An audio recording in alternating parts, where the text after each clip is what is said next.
So Christianity, we've got a picture of a God who creates, and then he creates man in his image. Mm-hmm. And we'd say, okay, well, what he's created is good. So Mhm. there's this goodness that flows from God, and now Yeah. he's going to bestow it upon man. And man's job is to carry and align himself with this goodness. That's very simple creation theology. And then, of course, when you get to Christ, then you've got one who's willing to give of himself now, pour out of himself, say, my body given for you. Mhm. And the Christian church is supposed to now embody that. Mhm. So if you have even just the base belief in Christianity, it would make perfect sense to say, you know what, bubonic plague's breaking out, and what do we need to do as a Christian church? We can't hit the hills. We actually have to go in and care for those who are poor. Mhm. And that's what the Christian church would do. Mhm. That's not normal history, but it makes perfect sense if you start with a Christian ethos and belief system. So that's we've inherited in the West.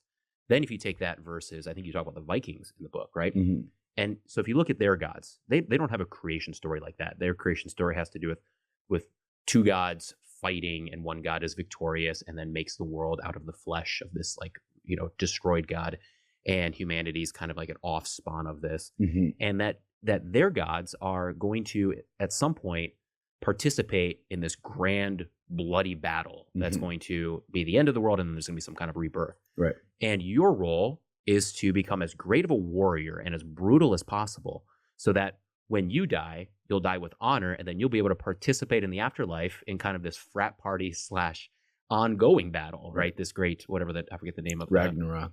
Yeah. Yeah. Right. So that's their belief system, right? That's their ethos. Compare that versus Christianity. That's a very normal, the one I just articulated is a very normal pagan type ethos. Mhm. What in that process makes someone say, oh, there's a sojourner, there's a traveler from another nation, I should give him hospitality and give him some food and let him on his way? It doesn't. It says, if I can go, if I can go rape that person, or if I can go attack that person, if I can go take the person's stuff, that's showing my strength, and it's making me hardened for battle. And so their whole culture operated on that way, right? Yeah. Right. No. Yeah. And where it's based on, coercion and force and will, are the organizing principles, right, around which society is going to be governed, right?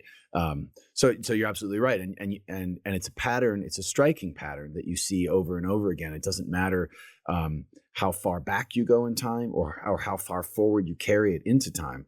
And one of the examples I give in the first chapter, just to sort of demonstrate that you can't evolve your way out of this pagan worldview, right?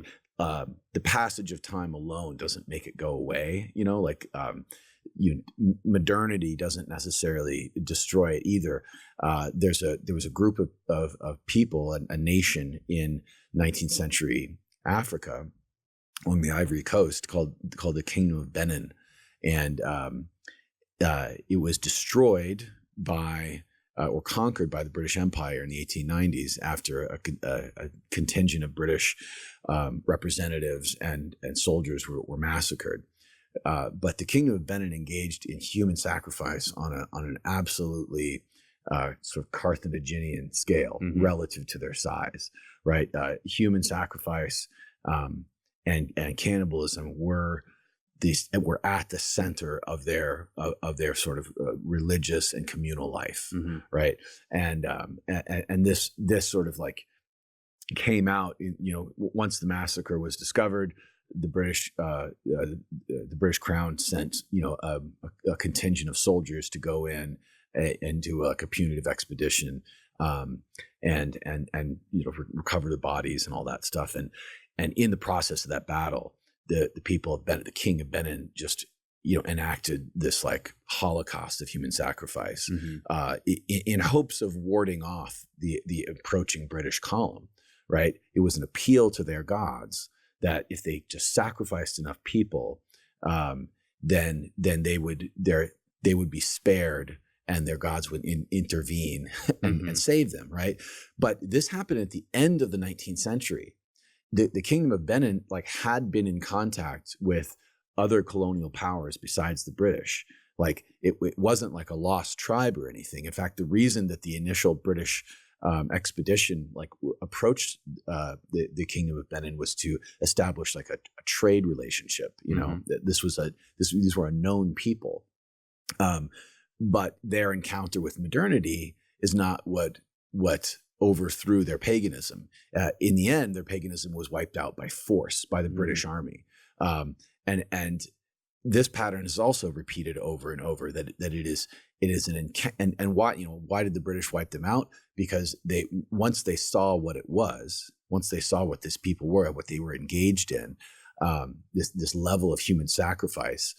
Sacrificing slaves, sacrificing their own people, and ritually murdering like the British captives that they had, and children, right? And children too, right? This is another recurring theme. They had the same reaction, Hernan Cortez did to the Aztecs. Seeing this basically demonic culture, they said, we have to destroy this, and in the process of destroying it, and we see this going back to medieval Europe, in the process of confronting and destroying these pagan orders, conversions take place. Mm-hmm. And part of the reason conversions take place is because from the pagans' point of view, they see a God that's more powerful than their God. Mm-hmm. They see a source of power and a way of wielding power that is compelling to them, mm-hmm. right? Even in the face sometimes of what looks maybe outwardly like powerlessness. And so you have the situation in ancient Rome where centuries of martyrdom converted, in the midst of this martyrdom of Christians over the course of generations, massive conversions to Christianity were taking place, mm-hmm. To the point that Christianity conquered the Roman Empire, mm-hmm. not through force of arms, but through another source of power that was irresistible in the end. So it's I think it's worth thinking about these things and trying to think through like how pagan systems worked and what they were, so that we can understand the differences between a pagan worldview and it's what it produces, and a Christian worldview and what it produces.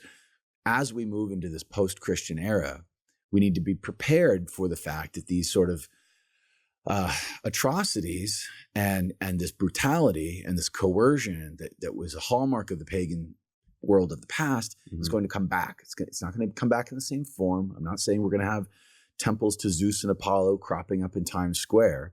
It's going to take new forms, but it will embody the same ethos as it always did.